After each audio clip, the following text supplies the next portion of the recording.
আজ আমি কাতলা মাছের ঝোল বানাবো শালগাম বড়ি দিয়ে। আপনাদের সবাইকে জয়শ্রী কড়াই কথাতে স্বাগত জানাচ্ছি।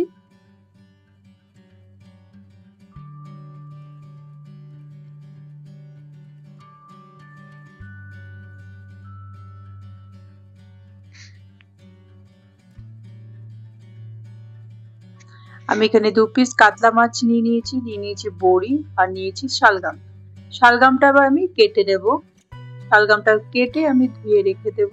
তো আমার শালগামটা কাটা হয়ে গেছে। এবার কড়াই বসিয়ে দিয়ে কড়াইটা গরম হয়ে গেলে দিয়ে দিলাম সামান্য তেল, 3 চামচ মতন তেল দিয়ে প্রথমে আমি বড়িটা ভেজে নিচ্ছি। বড়িটা একটু লাল লাল করে ভেজে উঠিয়ে নেব।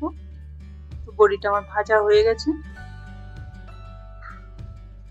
সেম তেলের মধ্যে এবার আমি কাতলা মাছটা দিয়ে এটাকে ভেজে উঠিয়ে নেব। কাতলা মাছটাকে দুপাশে একটু লাল লাল করে আমি ভেজে নেব। তো মাছটা আমার হয়ে গেছে, এবার আমি মাছটা উঠিয়ে নিচ্ছি। আমি আর তেল দিচ্ছি না, সেম তেলের মধ্যে দিয়ে দিলাম 1/2 চামচ মতন জিরে, গোটা জিরে। গোটা জিরাটা একটু ভাজা ভাজা হয়ে গেলে কেটে রাখা শালগামটা দিয়ে দিচ্ছি।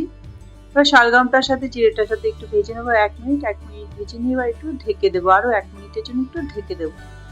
ঢাকনাটা তুলে দিয়ে দেবো পরিমাণ মতো নুন, দিয়ে দেবো হলুদ। নুন আর হলুদটা দিয়ে আবার শালগামটাকে একটু নেড়ে নেব। এবার দিয়ে দিলাম থেতো করা আদা, 1/2 ইঞ্চি মতন আমি আদা দিয়েছি এখানে। এবার দিয়ে দেবো বেশি কিছু মশলা, দিয়ে দিচ্ছি 1/2 চামচ মতন ধনের গুঁড়ো, 1/2 চামচ মতন ঝাল লঙ্কার গুঁড়ো আর 1/2 চামচ মতন জিরের গুঁড়ো দিয়ে এবার এটাকে নেড়ে নেব। এবার পরিমাণ মতন জল দিয়ে দেবো। ভাজা হয়ে গেলে সব মশলাগুলো ভাজা হয়ে গেছে, তো পরিমাণ মতো জল দিয়ে এটাকে ঢেকে দেবো। 3 থেকে 4 মিনিট এটাকে ঢেকে দেবো, কারণ একটু সিদ্ধ হতে হবে। সিদ্ধ হয়ে যাওয়ার পরে দিয়ে দিচ্ছি ভেজে রাখা বড়িটা।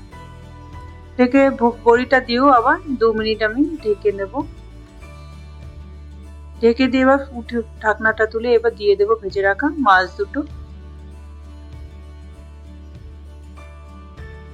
মাছটা দিয়ে এটাকে আরো 4 থেকে 5 মিনিট আমি ঢেকে এটাকে ফুটিয়ে নেব।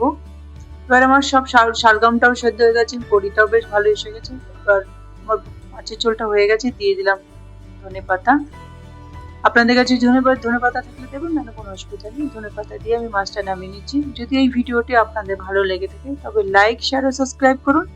ভিডিওটি প্রথম নোটিফিকেশন পাওয়ার জন্য বেল আইকনটি টিপে দিন। আবার দেখা হবে নতুন আরেকটি ভিডিওতে। আপনারা সবাই ভালো থাকবেন, সুস্থ থাকবেন। ভিডিও শেষে উপকরণগুলো দেওয়া রইলো।